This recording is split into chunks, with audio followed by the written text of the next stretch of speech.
Welcome Lund loyalists to John Lund Unleashed. Those watching on YouTube, on the John Lund Unleashed and Bay Area Sports Collective channels. Viewers on X, Instagram, LinkedIn, and Facebook, and Lundos listening to the podcast on Apple and Spotify. John Lund Unleashed, brought to you by 𝐟𝐸𝐴PEL Sports Medicine. Got pain? Check out our revolutionary stem cell treatments. And guys, if low T is bringing you down, 𝐟𝐸𝐴PEL Sports Medicine can put you back in the game. Now all juiced up and ready to go, here's Johnny.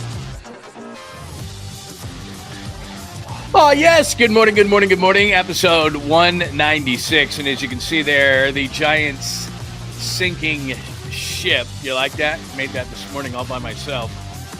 Happy Monday. We will not dwell on the Giants too much because, look, they've got about 24 hours to get it together. But then because the Niners start tomorrow, John and Kyle speak tomorrow at training camp. And then the boys get on the field on Wednesday. And then that's it. If the Giants are not going to be entertaining for us, if they're not going to get eyes and ears to the show, then the Giants are going to take the back seat. The Niners are going to assume the number one position, and we're going to talk a ton about the Niners or whatever is the big story. But there you go, the Giants sinking ship over the weekend. Oh, Canada, which is O for the weekend as they get swept by the Blue Jays, and it was ugly. So we got a lot to get to today. Good morning, good morning, good morning. As you can see, my bright shiny face, and we will get out to the chat line momentarily. I hope you had a tremendous weekend. We were here Saturday. If you were not here, we were here Friday night with Larry Krueger and the Krug Show for Bottom of the Pint. So we were with you a little bit during the weekend. If you did not join us, happy Monday. I hope you had a great weekend, whatever it is you were up to. But as you can see on the chalkboard there, if you're new around here, thank you, thank you, thank you. Hit us up on YouTube, John Lund Unleashed, however you're watching. Maybe you're watching on X, could be watching on Instagram at John Lund Radio, Facebook, Instagram, that big B in the corner, that is the Bay Area Sports Collective. That means my show, Tom Tolbert. That means Rod Brooks, Quality Hang. That, of course, is Polymax Particles with Creative Tony, which will be on today at about 11 o'clock. So make sure you hit those guys up. So make sure you hit up the Bay Area Sports Collective as well as John Lund Unleashed on YouTube, however you're watching. Much appreciated. But if you would migrate over to the YouTube channel on John Lund Unleashed, you can hang out in the chat room. Great community that we have here, and it is a lot of fun to hang out with everybody. So hang out with everybody and say good morning and hello. And if you are new, please, please, please say, hey, I'm new around here, and everyone will welcome you with open arms because that's the kind of community we have around here. So for episode 196, the Giants falling down in the standings. RAMOS is playing left field. I don't have it for you because YouTube just keeps nicking me, so we can describe it, but he's becoming more atrocious by the day. And, you know, for a long time, and you know this if you've been watching on a regular basis, I have what's called in the bank and the ifs, right? I put that person in the bank because they produce just about every day. And then the what ifs are the people that I don't know what they're going to do. And then we know what the players who aren't going to produce. So I just like to know, you know, you have your, okay, in the banks, your what ifs, and they're not going to do anything. So at least you know what they're not going to do anything, you know. So right now, I don't know what RAMOS is going to be because defensively, that play, he came in, the ball goes over his head. I mean, it was atrocious. Would have got Robbie Ray out of an inning. And it started kind of the waterfall of bad for the Giants yesterday. But the whole weekend was terrible for the Giants. And look, the Blue Jays are a good team. You might not have heard of half the players that are on their team, but the Giants go in there and it's terrible. And now Atlanta, a team that I've expected to do something all season long, is where they go next, and they need to get things together. So Ramos's play, and it's not only in the field, but it's his bat. And that's why I'm saying that I've put him in the bank, and now I'm going to have to take him out of the bank because over the last month, he's been atrocious at the plate, so much so that he was so frustrated yesterday that he broke a bat over his knee when he couldn't get anything going with runners in scoring position. So that's the deal there. Some are questioning Rafael Devers now, so we'll get into that. Could they actually be sellers? People were hitting me up on social media. Are the Giants now sellers? Well, the Diamondbacks are, and I'll show you the standings, and the Giants are only a little bit above the Diamondbacks, but I don't think they will be sellers, and I'll tell you why. And then we'll go off of the Giants, thank God, and we'll talk about John and Kyle speaking tomorrow. The 49ers are starting training camp officially tomorrow, but John and Kyle kind of kick it off in a press conference tomorrow with the official presser. So we will have that for you tomorrow, so make sure you don't miss I talked about this a little bit on Saturday, and I'll reiterate it today. The whole thing about a pup list and Ricky Pearsall, and we'll give you the latest on that. 49ers top 10. Not top 10 players. ESPN, as they continue to get us close, as tomorrow is the actual day, and then Wednesday, guys on the field. But 49ers top 10, what I mean by that is, from a talent perspective, ESPN did a list, which we all love, and they put the 49ers 10th. We will explain that. There was the biggest X factor in that top 10, and I kind of laughed at it because I'm like, Brock is always the X factor. And he had a good, not great year, and then he signed a big contract, so he's obviously the biggest X factor. There was a little bit on Jonathan Kuminga, so I feel compelled to report that to you. Random things happen throughout the show, and we do have a nice, sweet, clean, family-friendly Caboose pistol for you this morning on the show. So, good morning, good morning, good morning. I am glad you're with us on this Monday morning. Let's go down through the chat room again. This is on John Lund Unleashed on YouTube. So come on over, and you could be recognized as well. Daniel, our good friend from the 916, brutal weekend of baseball. Top of the morning to you, Hurley Bud. Very nice to see you. Buster, pull the plug. Yeah, Verlander was not good. Not good. A walking, let's see, until, Devers is starting to get his head out of his ass. Thank you. Enrique is here this morning. Good to see you, man. Very nice to see you. Oh, you got to work? You got to work today? Currently stuck at work. I'm sorry, bro. I'm sorry. But thank you for checking in. Really appreciate it. You know what's good? The fact that the 49ers starting is good, because I don't want to watch this Titanic go into the water. And I can't sit here every single day and talk about it because people will leave me. So that's terrible. So, yeah, that's not good. Valve Oil, good to see you, my friend. Jake, good morning, good morning, good morning to you. You say bats are alive, but now the defense is failing. Early game kept me from paying attention as much. Plus the Roku. Yeah, man, the Roku thing. I knew people would be complaining about the Roku. It's one thing. Look, I get what everybody's doing, and I understand it, and business is king and money is king, and I understand that kind of thing. But, man, it's like it's one thing. Okay, I get it. It's, going to be, this, that, or the other. But it's like now it's on now I got to get Roku. Now I got to figure out Roku. Like, man. And I get it, man. I am savvy when it comes to all this kind of stuff. But now you wake up on a Sunday and you're like, oh, yeah, it's on an alternative channel. Roku. Great. I got to figure out Roku now. Anyway, Danny, it is great to see you from the Valley of the Sun, my friend. Very nice. Thank you for checking in, my friend. There's Enrique. Good morning to you. Good morning to Naomi. It is nice to see you this morning. Joy, good night. Nice to see you. I did not say good night. I said, I don't know. I combined a word right there. But good morning to you. Good morning, Joy. And if I have not mentioned you this morning, I will as we continue to gain momentum this morning. But thank you for checking in on this Monday morning. And again, if you're watching on any of the other platforms, if you're watching on X, if you're watching on Instagram, any of those places, please check in. Let me check in on X and make sure everybody's going good. But if you're checking in, please make sure to come on over to the YouTube channel, John Lund Unleashed. All right, let's do it if we must. The sinking ship right now that is the San Francisco Giants. See, there you go. There is the sinking ship with the SF on it right now.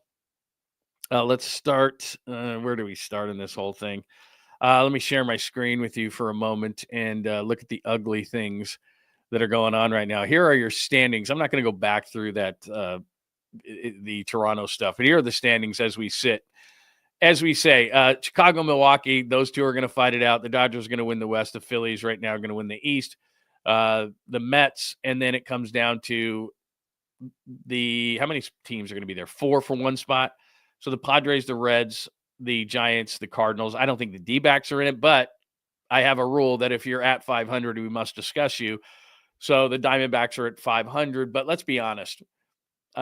We keep hearing from those in the know that the Diamondbacks with so many pieces to trade that they'd be stupid not to trade. Josh Naylor's in the last year of his deal. They've got a couple of pitchers in Merrill Kelly and Zach Gallen that are in the last year of their deals.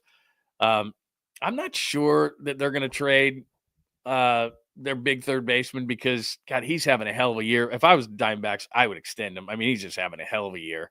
But maybe the return is just going to be too much. So they've got maybe 4 or 5 of the top guys as far as trades are concerned.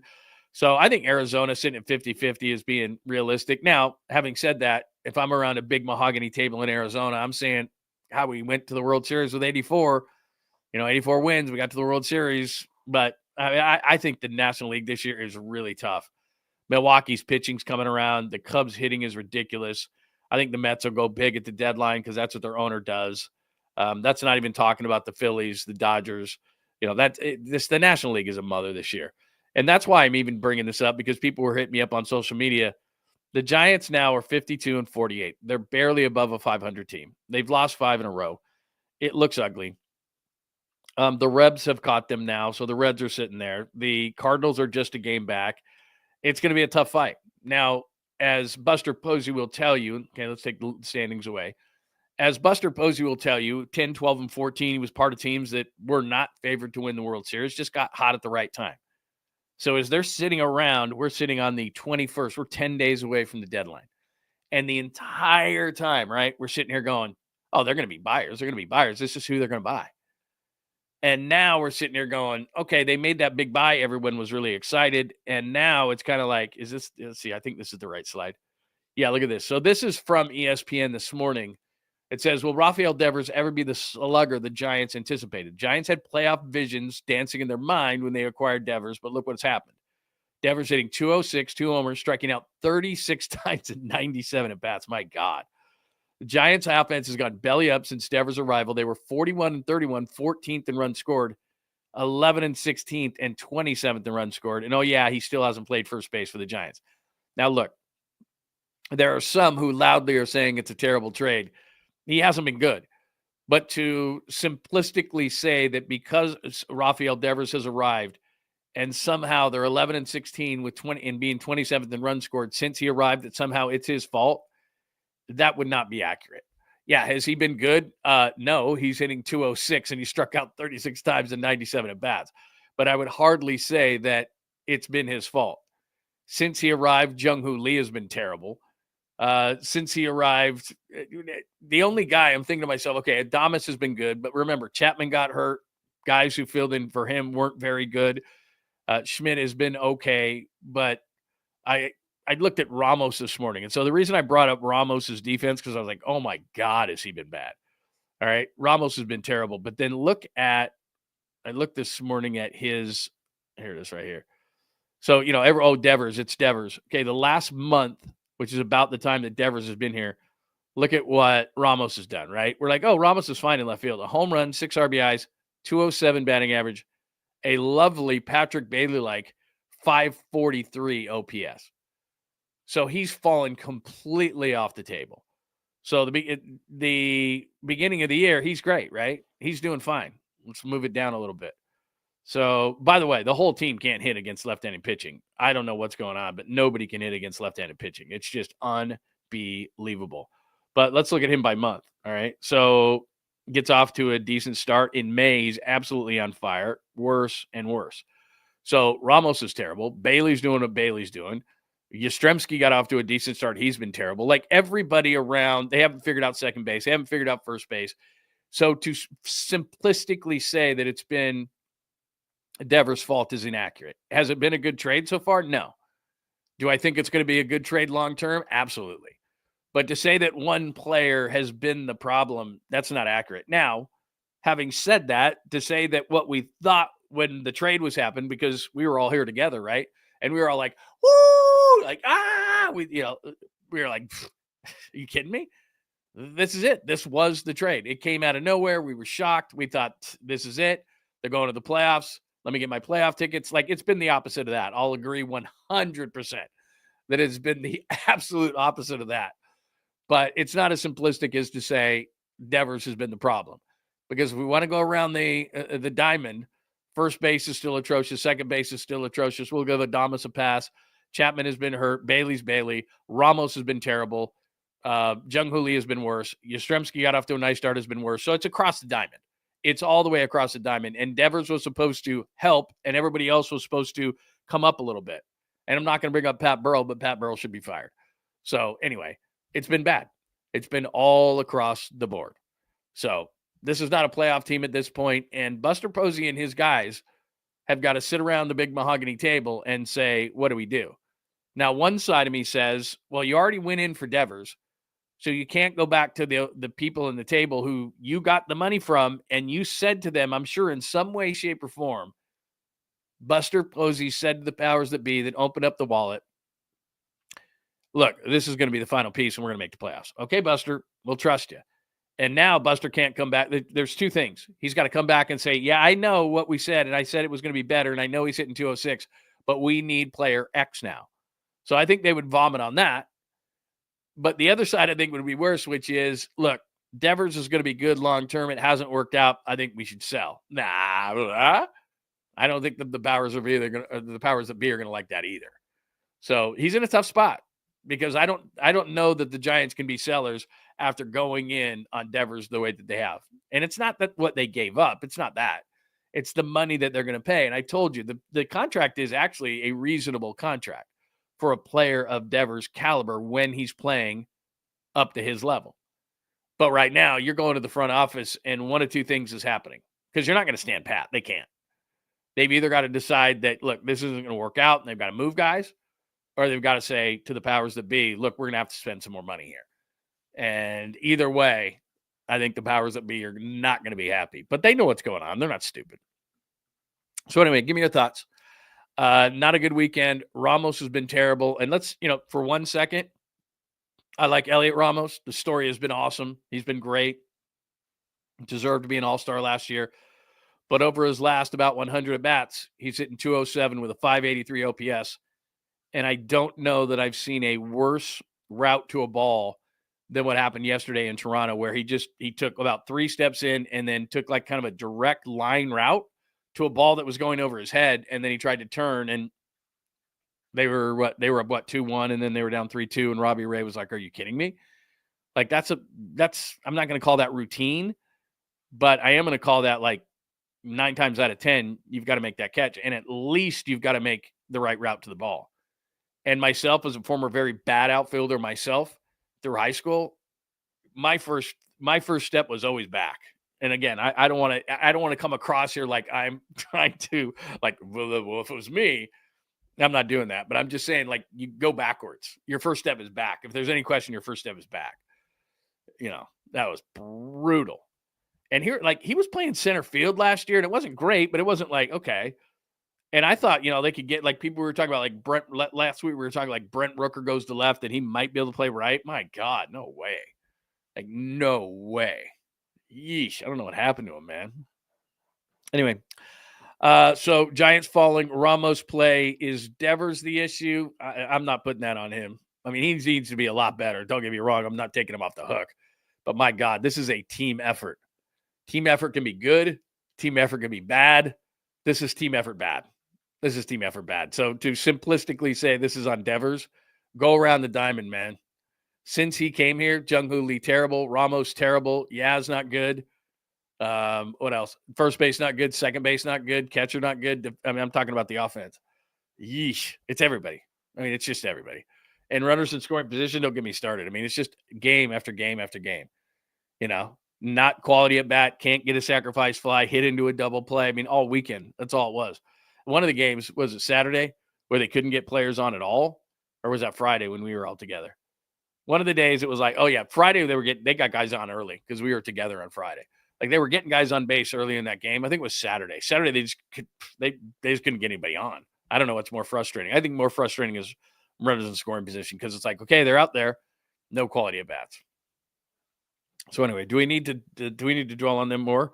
I know I'm almost there, honestly. Even though it's a Monday, I'm almost there. Like seriously, I'm so happy that the 49ers are starting tomorrow. Aren't you? Like, God, I don't want to do this every day. I really don't. I do not. I do not want to. Anyway, just telling you. Good morning, Tacky. Good morning, DC. The 1-420 is here. Hi, Dom, and it's great to see you, my friend. I got to get with Dom because I do have to get bottom of the pints. I got to get with you because people were asking about him on Friday night. Like, where are those at? And I'm like, gosh, we'll get him. We'll get him. Yeah, Dom, you're right. Red Sox 17-11 since then. In fact, they came back. They almost got swept by the Cubs over the weekend. Cubs had taken 2.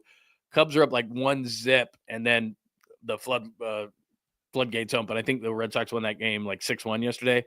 But yeah, they've been rocking. So, I'm sure in Boston they're sitting there going, addition, or what is it? Subtraction by addition by subtraction kind of a thing, addition by subtraction. So that's probably, that's what they're yelling and screaming there. But he'll get going. He'll get going. I'm not worried about it. But man, it's been rough. Nobody's hitting. And still the hitting coach has his job. But I'm not going to talk about that. I'm not going to talk about it. Oh, look at Hurley Bird, man. He liked the Roku game. I love the Roku game. Watching out-of-market games are brutal. Thank God for Game VR. Man, yeah, that was – well, it's just you forget. Like I wake up. I think, what was it, a 10 a.m. start yesterday? So I wake up, I grab a little coffee, and I'm like, okay, I'm just going to flip it on. And then I'm like, oh, yeah. And then so I go through the things. I'm like, okay, who has games? Let's see, does Prime have games? Oh, Apple has games. Now they do Friday night games. And I'm like flipping around, and then I'm like, oh, yeah, okay, I remember now. It's Roku. Then you got to go through that process, and it's fine. It's just, like I said, get ready for it, because in the NFL, it's everything. I think it's Netflix, it's Prime. What else has games? I mean, my God, you got to have like 10 different things when it comes to the NFL. It's unbelievable. Let's see, Prime is Thursday night. They have Netflix. I can't remember what else you need, but you need like everything. Like you need everything when it comes to football. But I don't know. With football, I don't seem to mind. Baseball yesterday, I was like, come on, man. Like, really? It's Sunday. You're going to make me hunt for this stuff? God. Do remember that you can get your questions, comments, thoughts on the screen 100%, which is just super. And you're donating to the show, which is nice. Our good friend Fuji is here early on a Monday. Giants, Mets. Absolutely. We got to do Giants, Mets, bottom of the pint. I'll text Larry. In fact, I'll see Larry tomorrow. We'll be down at 49ers HQ for the kickoff to camp press conference, and I'll talk to Krug tomorrow. But I can't believe that we wouldn't do a Giants Mets, because I think the Phillies are going to win the NL East, so that's going to be a wild card kind of a deal. So yeah, they got to get going, man. So yeah, unless Krug's going to go to that game, I would imagine that we're going to do a bottom of the pint. I can't believe we wouldn't. Isn't that amazing how we could disagree on everything, but the astronomer CEO meme, like one after the other. And the thing that's so funny about it, we talked about this on Saturday. Like we played the Philly Fanatic one on Saturday morning. If I still have it, I'll pull it back up. But I think I do. Let me see if I have it. But the thing that's so funny about it is every time you think like, okay, it's starting to slow down a little bit, it doesn't. Like it's not at all slowing down. Let's see. God, that's going to be hard to find. Because what starts happening is they all start to go into the last week. I mean, then you can't find anything. But yeah, the Philly Fanatic one was outstanding. And then it's unbelievable. Oh, here it is. God, I found it. I can't even believe I found it. Here you go. Hold on.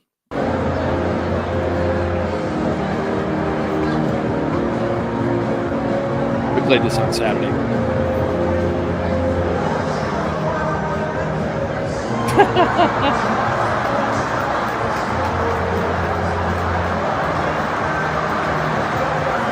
Best part of this is the guy afterwards says, "This is my wife."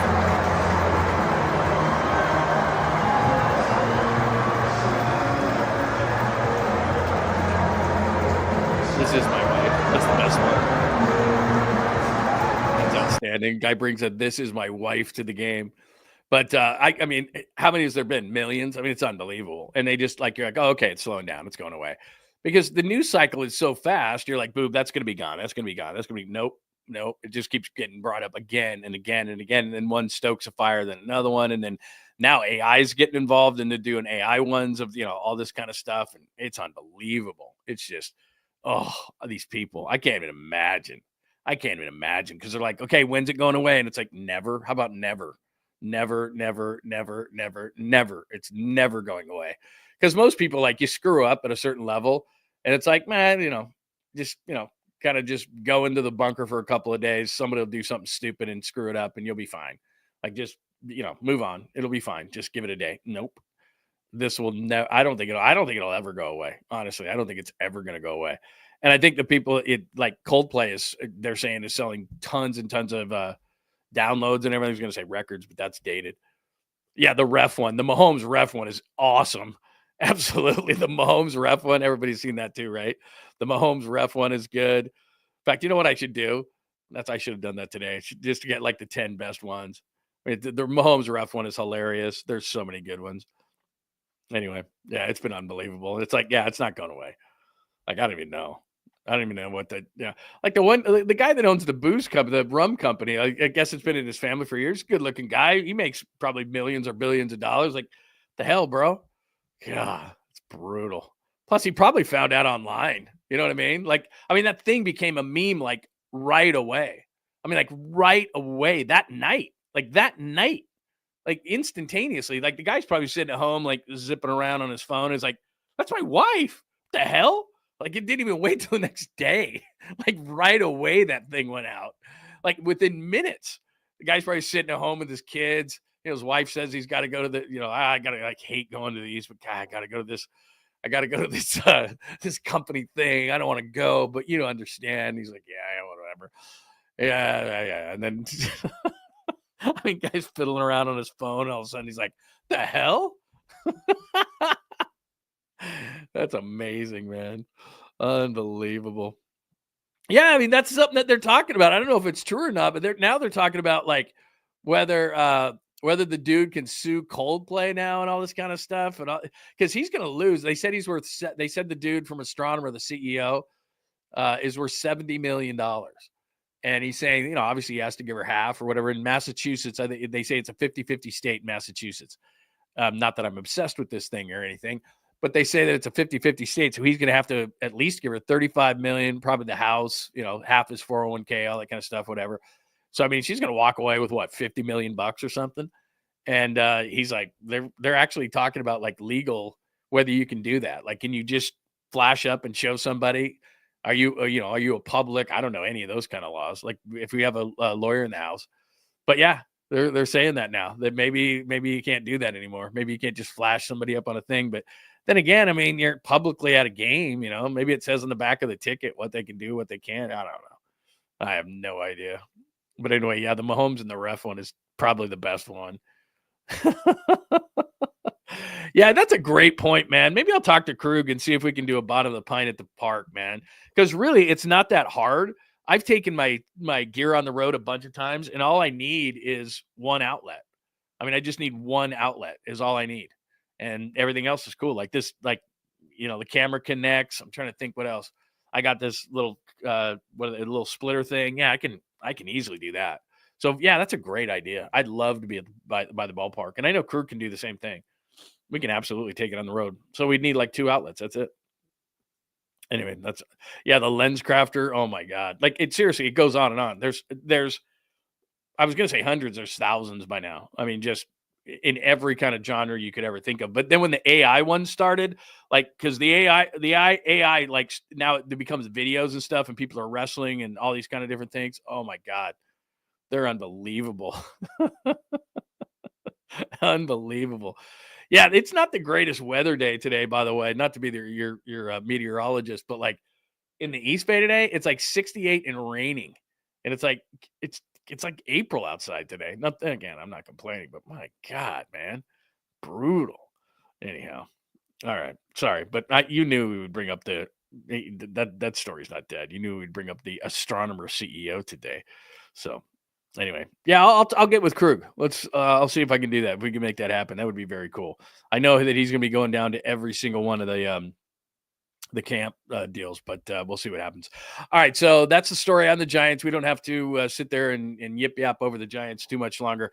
As far as the Niners are concerned, let's turn the page on to the Niners. A bunch of stuff. As again, John and Kyle tomorrow. That's where you're on the chalkboard today. John and Kyle tomorrow will speak. That will officially kick off training camp 2025. Players will be on the field on Wednesday, and everyone will have their iPhones and things like that. I've got my little thing. I will have this thing down there, and I will be holding it. Here, look, like that. And I'll have my phone on the end of it, and I'll be like, oh, there's Ricky Pearsall. So everybody's going to have their little, phone sticks or whatever the hell they call them, and we'll be looking for Ricky Pearsall. Now, I said this Saturday, but I will reiterate it for those who were not there. I understand if you can't make it on a weekend. I get it. You got a life. Can't be here all 24/7, 365 with little old me. So there was some confusion over the PUP list. The physically unable to perform list, you've got to miss 4 games if after the 53-man cutdown, you still are physically unable to perform. So it's likely, say, Brandon Ayuk is going to be on that list, misses the first 4 games. Malik Mustafa is going to be on that list. Now, by the way, Ayuk maybe not, but Mustafa is going to be on that list because of the knee injury. Now, Pearsall's put on that list, but when there's an off-season injury, it's almost an automatic that you're put on that PUP list. Okay, so it doesn't mean that Ricky Pearsall is going to miss the first 4 games. In fact, I've been told that Ricky Pearsall is going to be on the field on Wednesday. So let's see. So I'm not panicking over Ricky Pearsall. I don't know if Jauan Jennings is going to be on the field. Again, we hear that that Jauan Jennings is going to be at camp.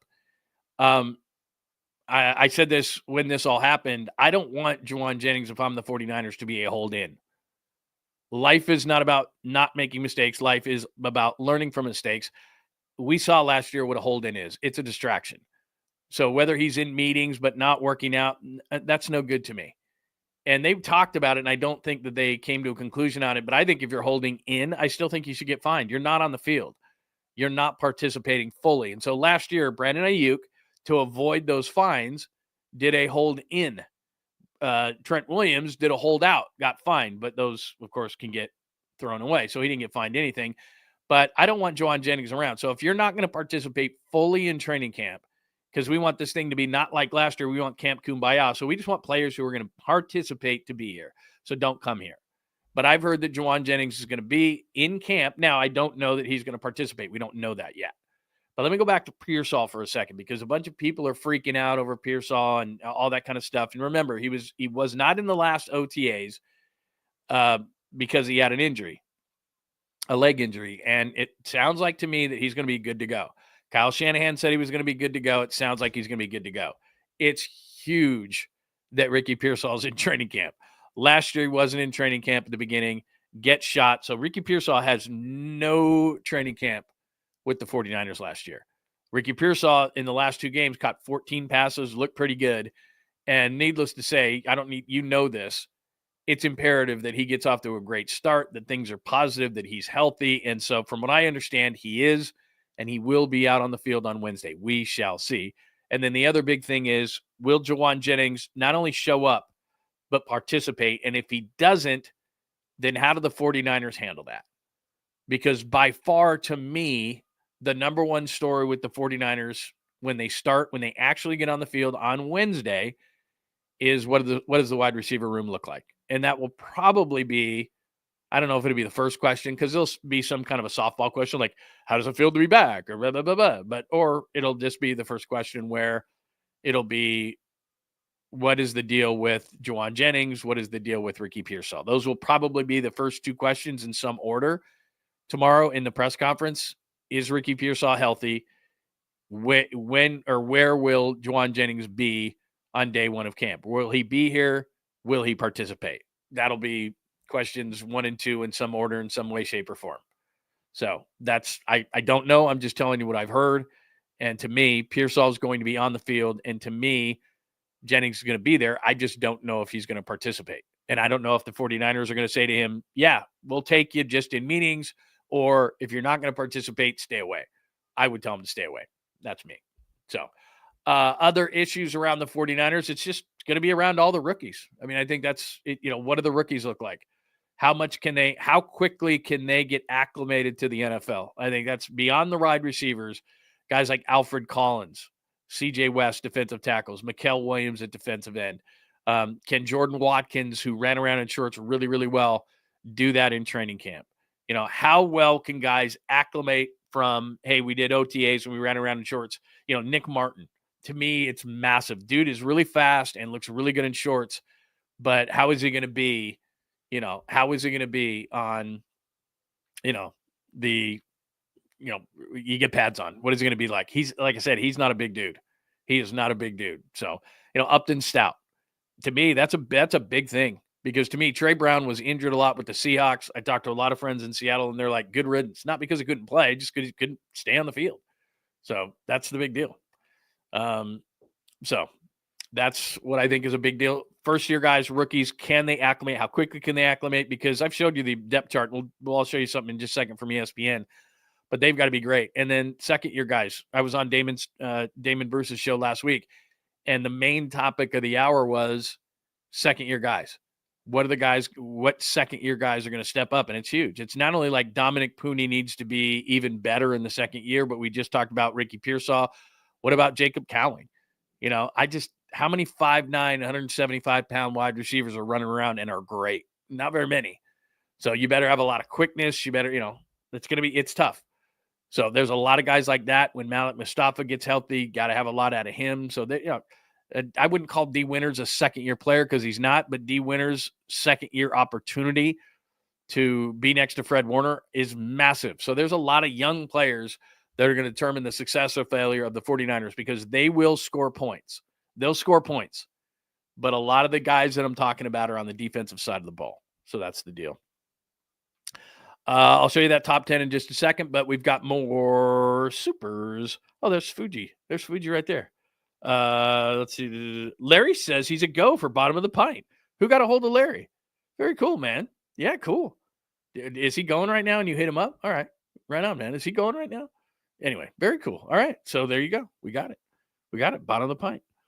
Bebop. Thanks for coming in, Bebop. I agree. 206. What did I put up there? I'm willing to go back. What is it? 206, 2 homers, strikes out. The one thing is, and this is why you know that he's going to come around, and maybe it's his back, maybe it's something else. I don't want to make excuses for the guy, but 36 strikeouts and 97 at bats. Woo, woo, woo, woo. I mean, that's a massive, massive red light going off for that guy. I mean, that's not what he does. That's just brutal, man. Brutal. I did see some 49ers questions in here. Let me hit a few of those before I pop some things up on the 49ers.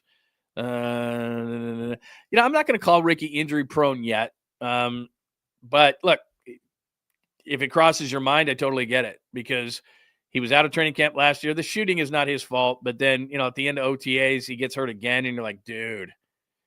And again, I want to address the PUP. Because he's on the PUP does not mean he has to miss 4 games. That's after final countdown or final cut down to 53. Then you have to miss the 4. I've been told he's going to be active Wednesday. Just telling you. I've been told he's going to be on the field Wednesday. So we shall see. And again, like I said, John and Kyle are speaking tomorrow, and that's the opening of camp officially, their press conference. So they're going to be asked 15 different ways about Jauan Jennings and Ricky Pearsall. So we will know tomorrow, and I will bring that to you. I'll give you that stuff, and we'll do a whole thing on it. And I'll write a blog on it, and we'll do all that kind of stuff. So be on the lookout for it tomorrow. Now, one of the things that ESPN did this morning on their mini lists, as we talk about all the time, let me share my screen with you on this. And I saw this morning. It was a top 10. Here we go. Ranking the NFL rosters. Now, a year ago, Niners probably would have been one on this list. They ranked them 10th. Now, first of all, give me your thoughts on that. What do you think? I think 10 is generous for the 49ers because offensively, like I said, I think they're going to score points. And offensively, even though the line is not great, I give Trent Williams the benefit of the doubt, even at the age of 37. You're talking about George Kittle. You're talking about Christian McCaffrey, who, by the way, was, 73rd in the top 100 players. Think he's motivated. Brandon Ayuk's going to be back at some point, I think sooner rather than later. Dominic Pooney, I'm going to say, is going to have a better year. Ricky Pearsall, I think, is going to step up in this year. So, look, offensively, Brock Purdy is going to have a better year. Offensively, they're going to be fine. They've got a lot of talent. Defensively, we've talked about it. There is a lot of what if. So they say the biggest strength is tight end. They even put Luke Farrell in there. We know what George Kittle can do. Ross Dwelly doesn't excite me. He got re-signed. I would agree that their biggest weakness is defensive tackle or secondary scares me a little bit. That's why Malik Collins getting signed was huge. Jordan Elliott was not good. I like CJ West a lot. They've got depth. It's just not great depth. Kevin Givens is undersized. Evan Anderson showed some flashes. Kalia Davis, I don't know if he makes this team. Yetur Gross-Matos is hurt at this point. So it's okay. But look, they're gonna look to rookies. They're gonna look to 3 rookies on this team between Williams, West, and Collins. And what do rookies do? They're a dartboard throw. They could be something, and usually it's their second year where they really step up. They call the X factor McCaffrey and Ayuk. Yeah, those are X factors, but the bottom line to the whole thing for 2025 is, and it's always, maybe they just didn't do it because it's such an easy mark, but the X factor to me is Brock. Brock is always the X factor. Brock Purdy, the guy who played his first 2 years in the league, versus Brock Purdy because of all the injuries and the uncertainty along the offensive line, especially when Trent got hurt. The guy who tried to do too much last year. I'm not saying he was the reason for the 6-11 season, but Brock Purdy wasn't good last year. But I think Brock Purdy's the guy that played the first 2 years in the league and not the guy who played last year. There was a lot of injuries, especially offensively. You don't have Christian McCaffrey. Your line isn't good. Brandon Ayuk's out. Some people are going to call that an excuse, and I get it. There are excuses and explanations. I'm fond of that term. And last year, for Brock Purdy struggling, that was an explanation. He's going to be better.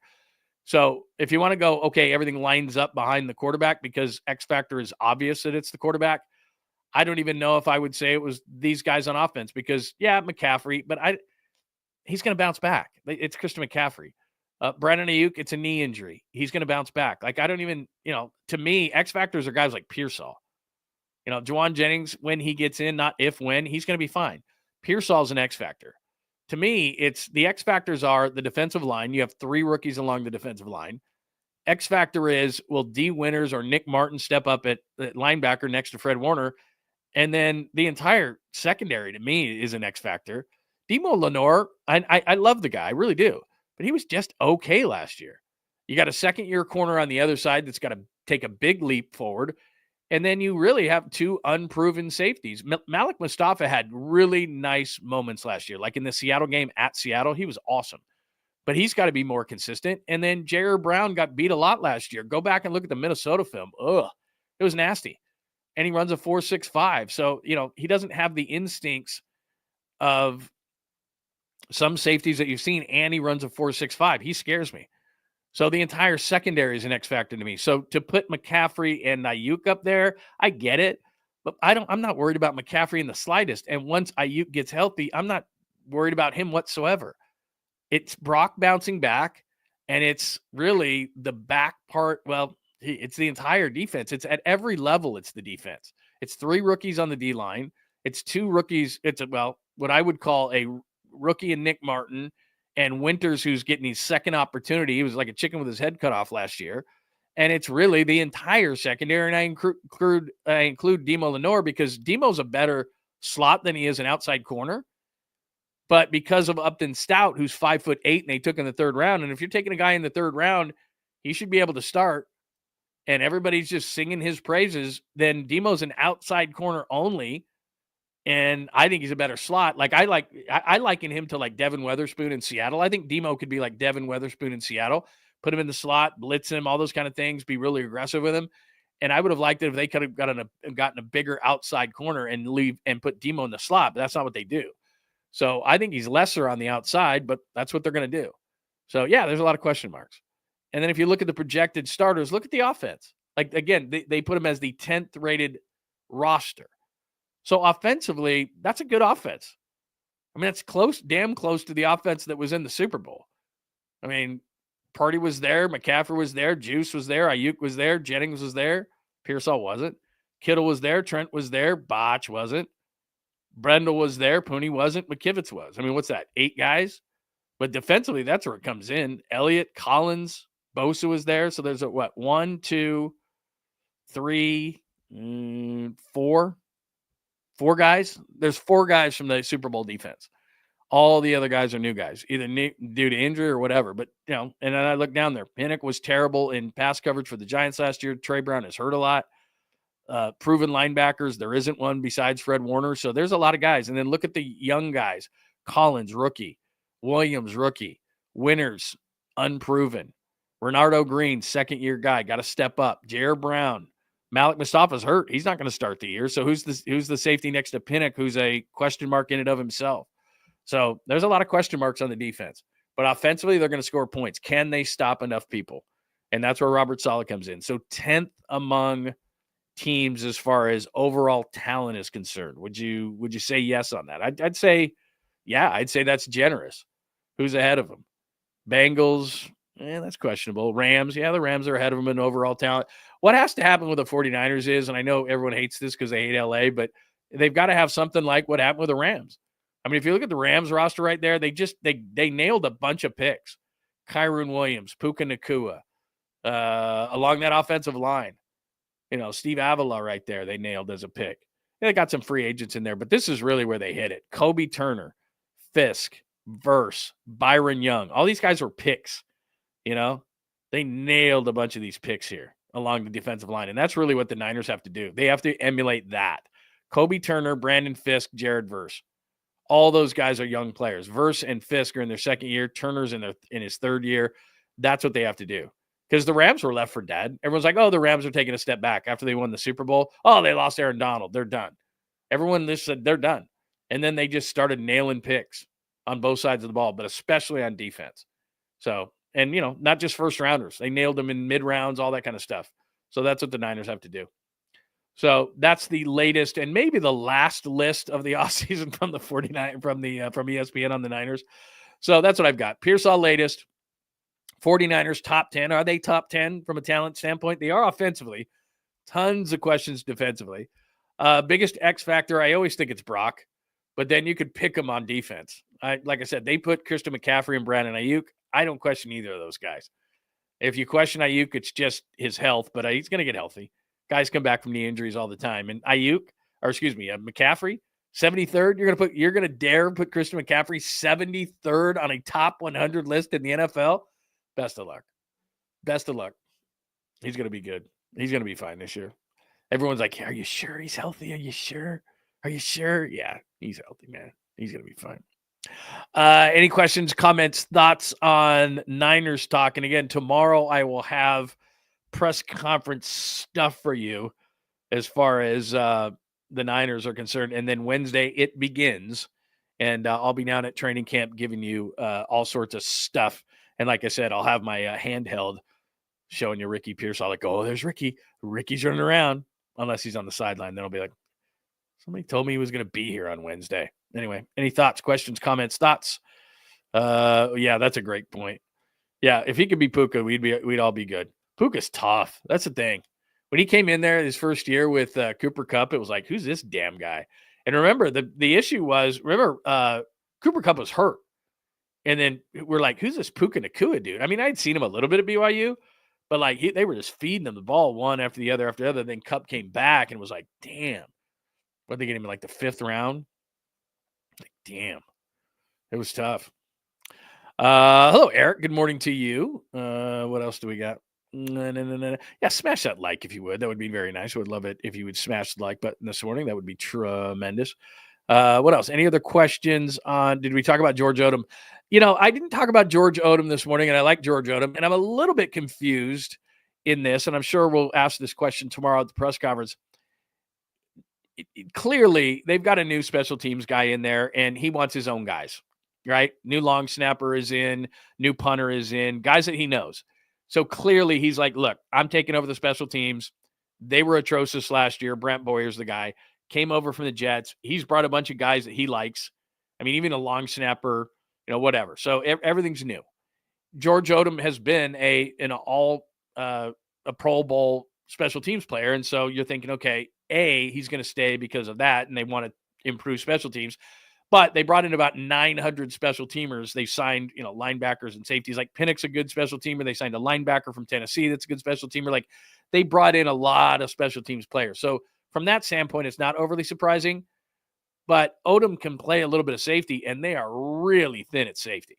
So it does surprise me that even before camp, what I would say if Brant Boyer came to me and I was Kyle Shanahan or John Lynch and said, hey, I want to let Odom go, and Odom's injured too, but I'd be like, so maybe there's a part of that too, that maybe he just couldn't go.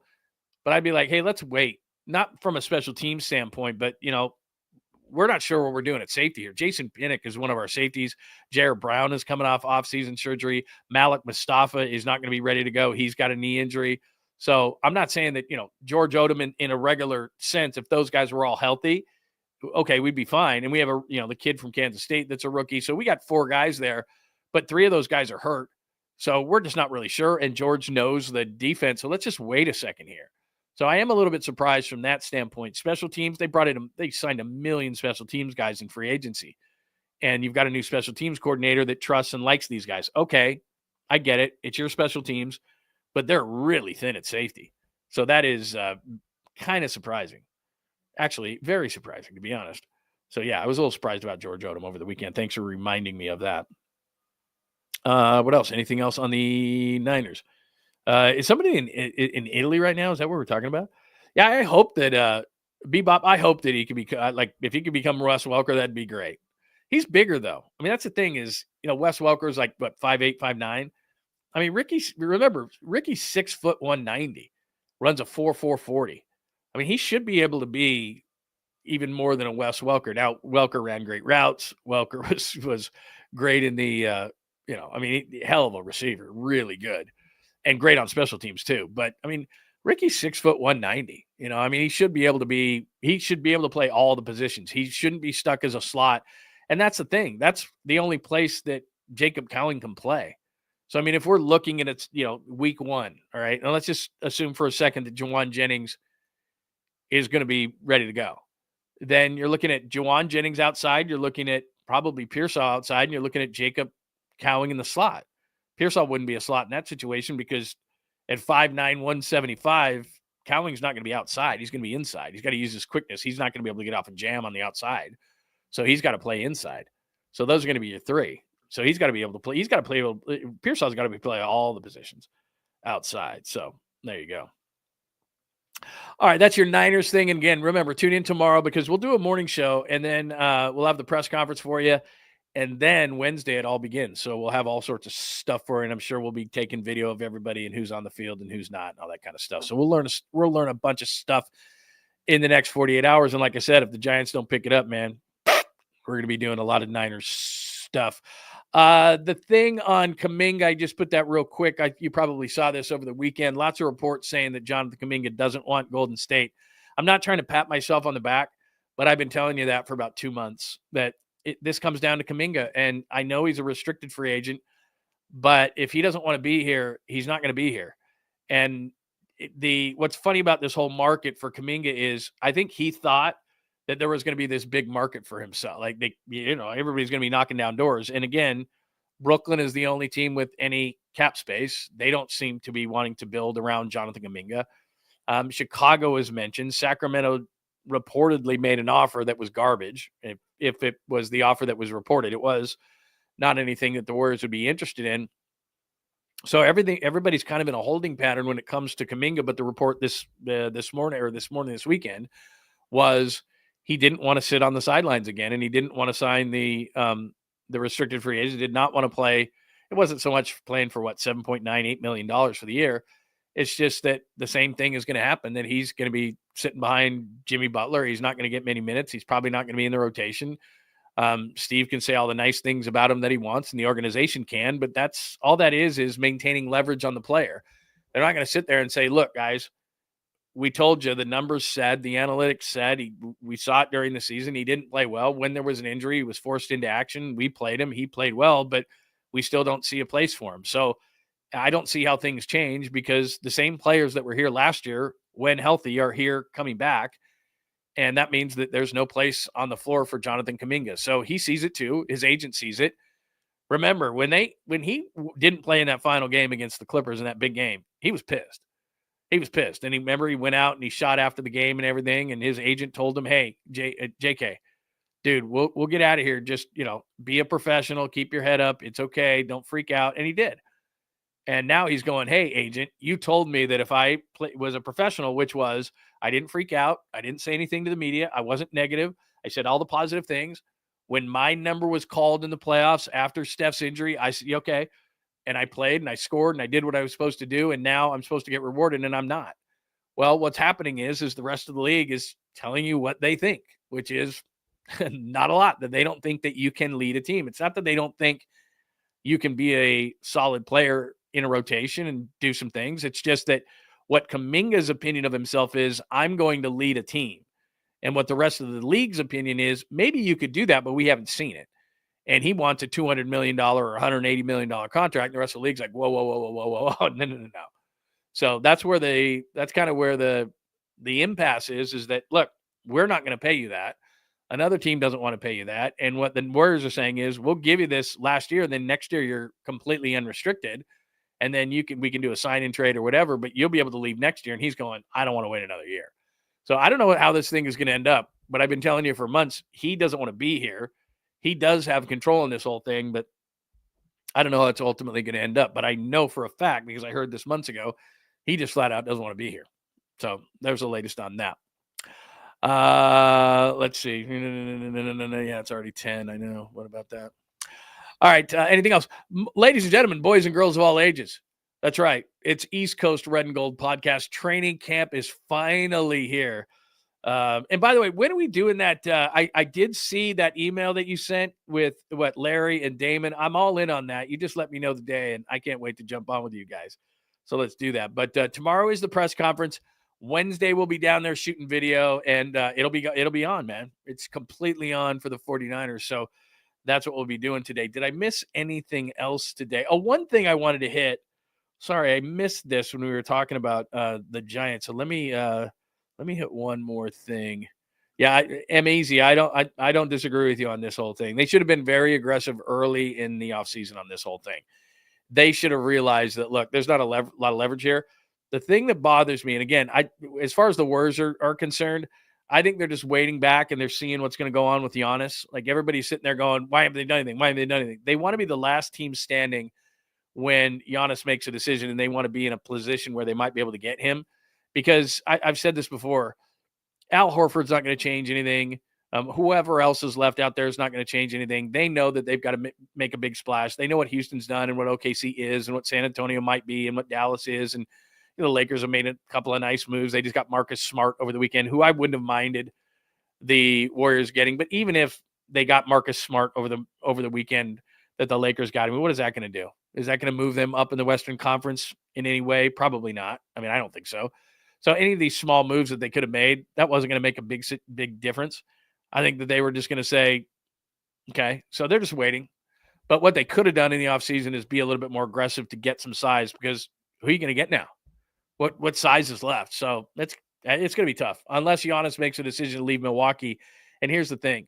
The East is so bad now with the injury to Boston, for example. They got the injury.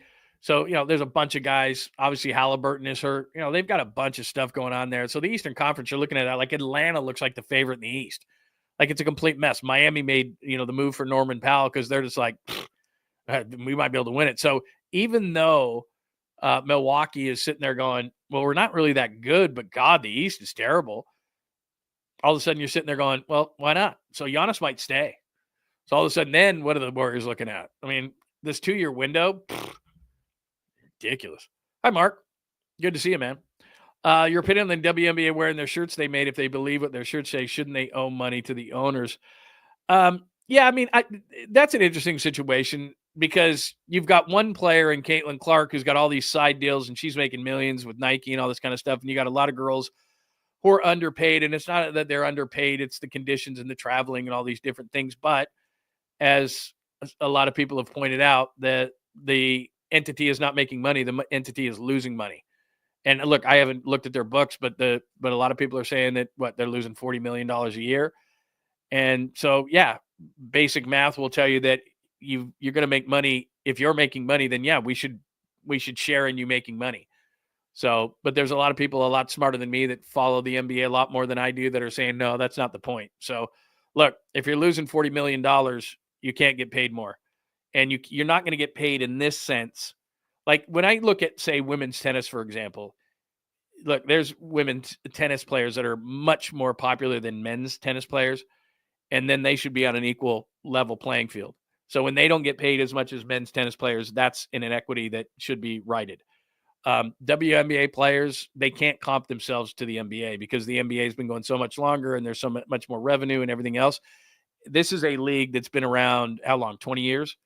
The NBA 20 years was what, 1967? So look, it takes a long time to build revenue in these sports, and there's a lot of competition for it. And now, should they be making a little bit more money? I don't even know what the average salary is in the WNBA, but if you're losing $40 million as an entity, they're not going to do that. You're not going to get that kind of money. It's just not. Now, could they do some other things to, make things better? Yeah.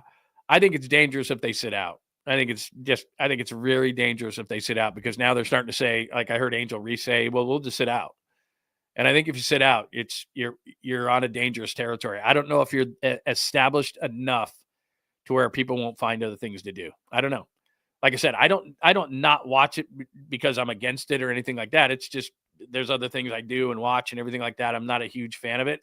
I respect it absolutely, positively, but I'm just saying that I think it might be dangerous. I think it might be dangerous if they just sit out. Which, look, you could try it, but I think it might be dangerous. What else do we got?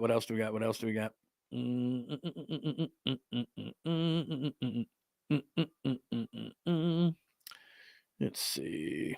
All right.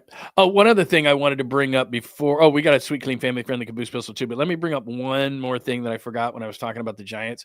Jeff Passan had an updated 50 deadline kind of a thing, and here's what's tough. So if the Giants do become buyers, Diamondbacks aren't going to trade I would love Quan, bring him home, but they're not going to do that. Durant, they're not trading him. Red Sox are hot. They're not trading. I don't want a guy with a 7.14 ERA that used to win the Cy Young. Sorry. Lugo's going to cost you too much. He's better than a 3. Now you get into relievers. Clase, I wouldn't mind that. Bubic, he's really nice. Cade Smith would be a great arm. He's not a lefty, but still. Keller's a starter. Gallen, you're not getting from the Diamondbacks. Kelly, they're not going to trade with you. Naylor, they're not going to trade with you.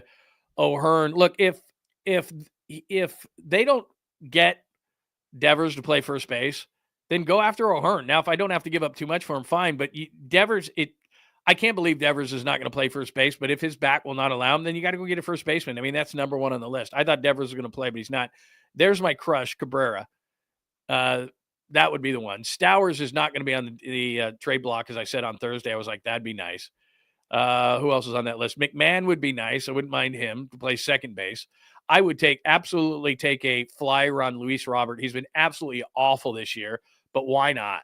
I mean, the dude has all sorts of ability. Maybe a change of venue would be nice on him. Garcia, I've heard his name, would not want anything to do with him. I watched him on Sunday Night Baseball last night. He's terrible. Severino, no. And then you start to get into a bunch of other guys here. Nobody on that list does anything for me. I'm not a Harrison Bader guy. I've heard his name. Moncada I've mentioned, and everybody gets mad at me when I do that. So there's nothing there. That old list. Like, I don't even know that I see a guy on that list that I just go, oh man, he would change their entire deal. There's not a Devers on that list. Robert is interesting to me because, I mean, the guy has been great before. I don't watch a whole lot of White Sox baseball. I don't know what's going on with that dude. Like I said, Cabrera's a guy that's got 3 years of control. 2 years after this year, that would be somebody who, I mean, he might be a number 2. That would be really nice to get a guy with control. And they've got some nice relief arms in Miami. That would be nice. So anyway, any names on that list? Like I said, Boston's not trading. See, the problem is Boston's red hot. They're not going to trade. And Arizona's not going to trade either because they're a rival. And Arizona's got the best players that are on the trade block, but they're not going to trade with you. So it's a difficult trade deadline for the Giants. And like I said at the beginning, you can see at the chalkboard at the top there, and I wrote sellers. Man, they got to think about it. If they don't get going, I mean, we got 10 days. So I got the schedule up here. I got the schedule right here. So let's look at the schedule real quick. I mean, if they don't get things going, all of a sudden, don't you have to think about becoming a seller? Like right here, right? Yeah. Okay, we just went through. Okay, so Jays just got swept. This is a critical series right here against the Braves. Like, the last time we saw the Braves, they were so bad. I was saying on the show, like, they're going to, when they were here in San Francisco, I was like, they're going to get back in it. Well, they've been terrible. All right, this is a bad baseball team, but they got Acuna back. You didn't have Ronald Acuna Jr. last time, so they got Acuna back. So, I mean, if you get swept here, now all of a sudden you got the Mets at home. So the deadline, the Pirates stink, but you're going to get Skeens probably in one of those games. You're going to lose that. So if you got swept by the Braves, let's say you lose 2 or 3 to the Mets, and there's deadline day. So you're off on deadline day. And if somehow, Skeens gets you, and then this is deadline day right here. So you got the Braves, the Mets, the Pirates. Let's say the Pirates, give it to you after you struggle. If let's say, okay, you got 9 games. Let's say you're like 2-7 in those 9 games, or 3-6. You're sellers, aren't you? I mean, that's bad. So we'll see. I mean, this will determine it right here. This will absolutely determine it. I hope you're right. Look, I don't want him to sell. I want him to be in the playoffs. I want him to get rocking. So anyway, that's what's going on. Man. Let's see, what else do we got? Oh, very nice. Tony's triumphant return on PMP on the Bay Area Sports Collective today. So make sure that you tune in at 11 o'clock. Very nice. Let's see. Who would you sell? That's a great point, man. Who would you sell? I guess you could sell Ray. You're not going to sell Webb. I don't think Verlander has any trade value. I was talking about that with Larry on Friday. He was like, he was saying Verlander, he has no trade value whatsoever. God, it's a great point you ask. I'm not trading Devers. I don't care I don't care that he's hitting 206. I'm not trading Devers. Who else has value? Nobody's going to take Adames' contract. Ramos, no. If somebody would take Lee's contract, I'd trade him in 2 seconds, but no one will. You'd trade Yaz, but he doesn't have any value. Yeah, you bring up a good point, man. You bring up a really good point. See, that tells you about your team, doesn't it? That you just who came up with that first? Tacky came up with that first. Doesn't that tell you everything about your team, really? Is that like you look at the Diamondbacks right now and you go, God, Merrill Kelly and Zach Gallen, and you go around there, Suarez, and I mean they've got a bunch of guys that people would like. You go around there and you go, God, Josh Naylor is having a nice year. Nice left-handed stick. And then you go to the Giants and you go, okay, Robbie Ray. Well, they got some bullpen pieces. I mean, they definitely got some bullpen pieces. Yeah, there's no doubt. I mean, somebody'd probably trade for Ryan Walker, even though he's having a horrible year. Robbie Ray for sure. But yeah, you'd look at the bullpen and you'd say, okay. I mean, I'm not trading Randy Rodriguez. I mean, you're not trading anybody that hasn't, that's ARB or under that. You're only trading somebody that's going to, make a ding as far as making money. I wouldn't trade Robbie Ray. So now I don't think you can, personally, I don't think you can trade Robbie Ray or get Devers like they did and then become sellers. But like I said, in the next 9 games, if they were to go to like 3-6, 2-7, especially if they had a big thud at the end against Pittsburgh, like Pittsburgh's horrendous, right? Except for Paul Skeens. And Mitch Keller's pretty good too. But let's say that you lose 2 or 3 to the Pirates. Let's say that, you lose 2 or 3 to Atlanta. You get swept by the Mets, and then you lose 2 of 3 to the Pirates. It's like, ugh. And Skeens, let's say that Skeens is the last one, the last, impression you have before the All-Star, before the trade deadline is Skeens, and you get beat like 2-1 or, you get shut out 1-0 or something like that. I mean, it's like, what are we doing here? So this is going to determine it for sure. I think it'll absolutely determine it. I don't think they're absolute buyers at this point. Anyway, what do you think? Give me your thoughts. Yeah, I think we're all coming around to that. Matos, he's an adventure in the outfield too. I think he's a 4A player. I'm just not, like I told you. Problem with him is, like I said, look at his body type. It doesn't look like he has the body type to put on a lot of bulk to get stronger, and he's like morning track power guy. So trading Yaz values, you can play Matos to see if he's a player. Yeah, that might be. Let's see. Yeah, Ramos has been terrible. I mean, like I said, I showed a thing earlier. He's hitting 207 in his last about 100 at bats with a 583 OPS. I mean, we're all sitting there going, I'm guilty of this. I've been ripping on all these different guys who aren't hitting. Jung Hoo Lee hit 103 in June, or the way that Adames got off, or what Devers is doing right now. Or, we've gone around the diamond pretty much. First base sucks, second base sucks. And Ramos got off to a good start, so he gave him a pass. And then after that gaffe in the outfield yesterday, I was like, you know what? Not only is he playing bad defense, he's not hitting. And I went and looked it up, and I'm like, oh my God, he's hitting 207 with 1 home run and a 583 OPS in his last 97 at bats. And it's like, dude, what is going on with you? So this is across the board. This is just across the board, man. Really bad. Somebody called him Asslander. Yeah, he's been bad. I mean, that's about as bad of $15 million that you can spend on that dude. Just terrible. Yeah, Chapman hasn't been good since he returned. I mean, it's bad, man. Just bad. All right. What else? Anything else today? Anything else? Going once, going twice. Oh, we got a sweet, clean family friendly Caboose pill. So what I'm talking about, we're not going to leave on a negative beat. We're not going to leave on a negative vibe today. Hold on a second. It's time for the sweet, clean family friendly Caboose pistol. John Lund Unleashed presents the Caboose pistol. Wedged in the crack of her buttocks. Somehow, someway, Lundo thinks this is the best way to leave a final impression on you for the day. The old Caboose pistol, everybody has one. Did you say Caboose? I know some women who could hide a machine gun in there. Yeah. Leave me out of this, you weirdo. Here's John. Oh, that's interesting. Noah Fant was released by the Seahawks. That wouldn't be bad. Noah Fant, if he would play for cheap, he'd be a nice second tight end. I know they picked up the kid from Jacksonville, but he's a pure blocker. That wouldn't be bad. Another Iowa guy, too, next to Kittle. Anyway, that aside, look at this story. You probably saw this yesterday. Shipwrecked. It says, talk about being on the edge. A naked New York City man stole a dinghy. Get off my dinghy! For a wild joyride down the Hudson River before cops busted him as he tried to leap onto an anchored boat. The unidentified man seen in the nude after his arrest was believed to be high. Oh, what a shocker. A police source told the New York Post. So there he is right there. How many guys, by the way, or people, there's a young lady in the back there. How many people, 1, 2, 3, 4, 5, does it take to take a naked guy in? So essentially the guy was out on the Hudson River, I guess, and was and took a dinghy for a ride. I didn't know you could do that. And then as they were approaching him on the water, he was naked, and then he jumped onto a boat, and then that's when they caught him. And apparently it took 1, 2, 3, 4. There's a guy behind him. So five people. He looks like he's in pretty good shape, though. I mean, so maybe he put up a fight there, but yeah, he looks like he, goes to the gym. Looks like he lifts, but there you go. You never know what you're going to see.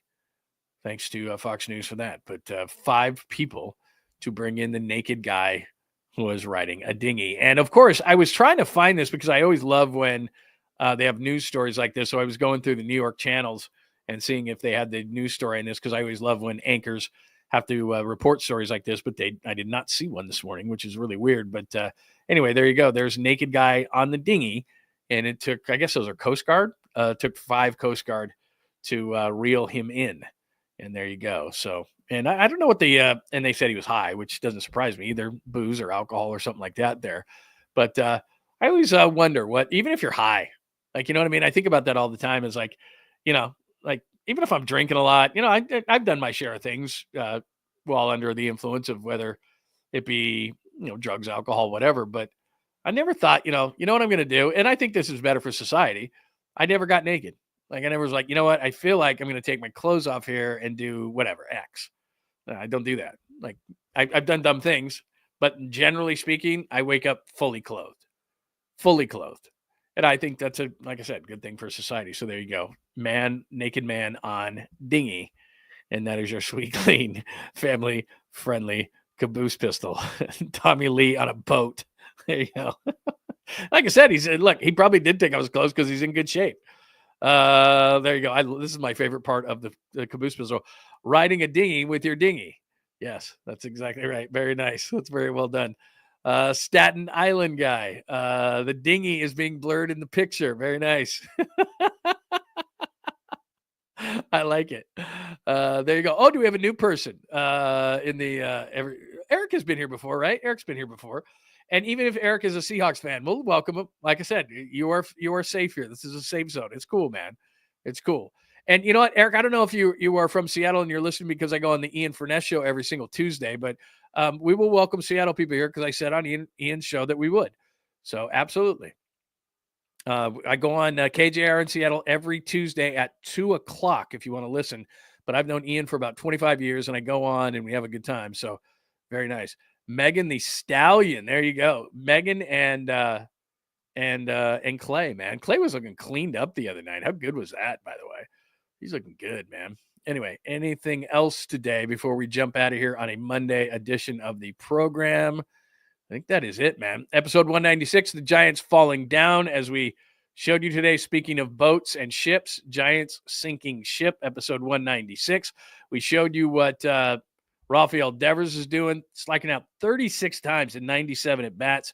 I'm not putting on him, though, even though he's hitting 206 since his arrival. There is, we've showed you this. We showed you this on Saturday, but we thought we'd have to play it again. Well, that's the end of it. Hold on. Let me just, here we go. It's always hilarious.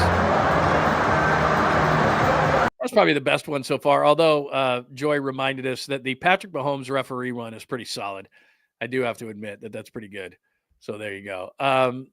Yeah, no, I'm good. I'm good today. Oh, wait a minute. That wasn't the one I was going to play. I don't know what happened there.